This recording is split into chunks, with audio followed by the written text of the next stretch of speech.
Joining me on the show now is Karoline Leavitt, Trump campaign national press secretary. Karoline, welcome to the program. Welcome to Arizona. Thank you for having me. It's great to be with you. I know President Trump was in Arizona for a big rally last night, and we'll be back to Arizona many times before November 5th. I can assure you of that.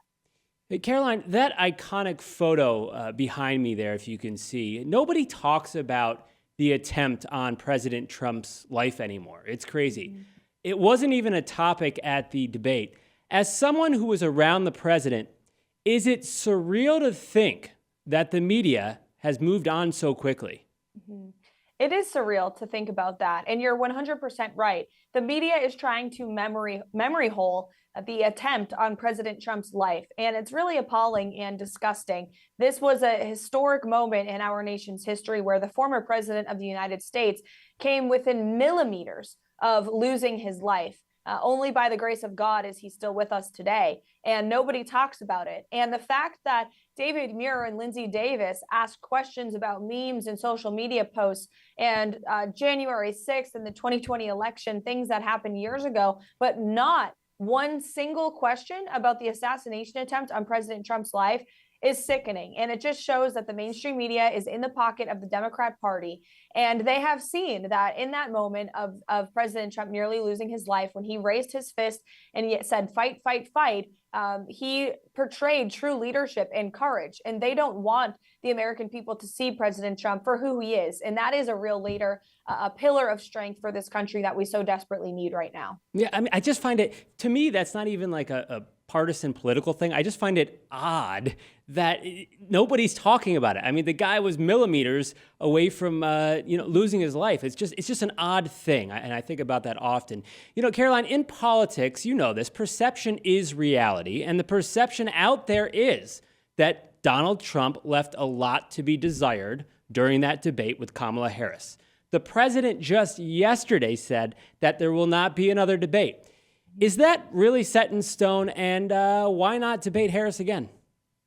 Well, President Trump said that yesterday because Kamala Harris immediately called for a new debate because she knew that she is actually the one who left a lot of questions on the table and a lot of answers that were not, she didn't provide a sufficient answer on the debate stage for inflation or for the border crisis or for the weakness on the world stage that has led to war all over this world.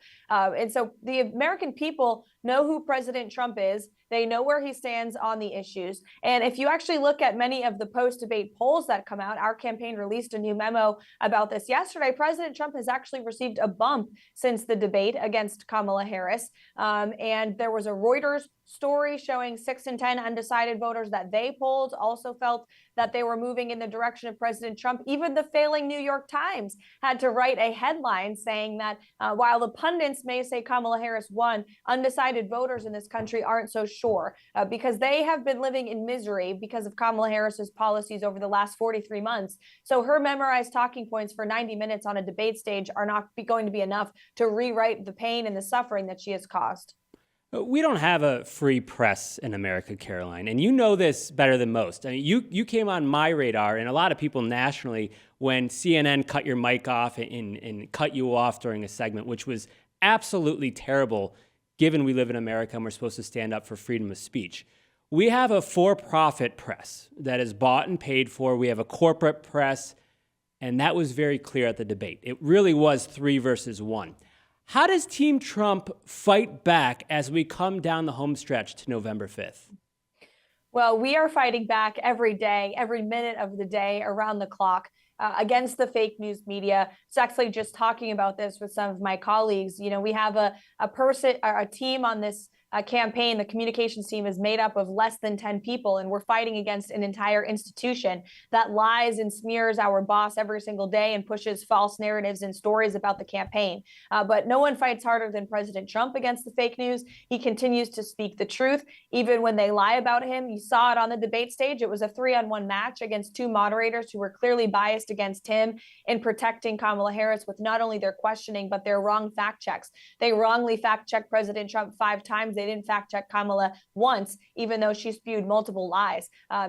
We do this job every day, fight against the media, and it's working because the trust amongst the American people in the mainstream media is at an all-time record low in this country. People are looking to alternative media outlets like your podcast and like many others to hear the truth about what's happening in this country. And the truth is, we are a declining nation under Kamala Harris and Joe Biden. People feel it in their pocketbooks when they're paying more for groceries and gas. They see it at our southern border when there is constant tragedy and an influx of illegal immigration to communities across this country, causing crime and chaos. And they see it on the world stage. We have war in Ukraine, war in the Middle East. Neither of those were happening under President Trump when he was in office. So the American people are smarter than the media, and they understand if they want their lives to be better again, if they want inflation to end, if they want to secure the border, bring back peace, there's only one option on the ballot, and that option is President Trump. And that's the contrast we are going to be working around the clock every day for the next 53 days to highlight to the American people. And yeah, I agree. I think coming on shows like this and getting yourself out there and getting off the mainstream media, there's more eyeballs on podcasts and kind of independent media, if you will.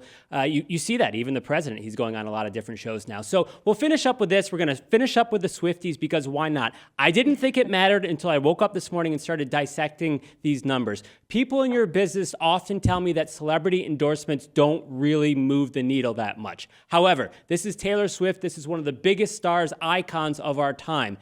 This endorsement of Harris is huge. Since that endorsement that she posted on Instagram, they are seeing 10,000 people per hour registering to vote. Internally, is this concerning? And is there some October surprise that your campaign's going to announce and maybe have an even bigger celebrity than Taylor Swift endorse President Trump?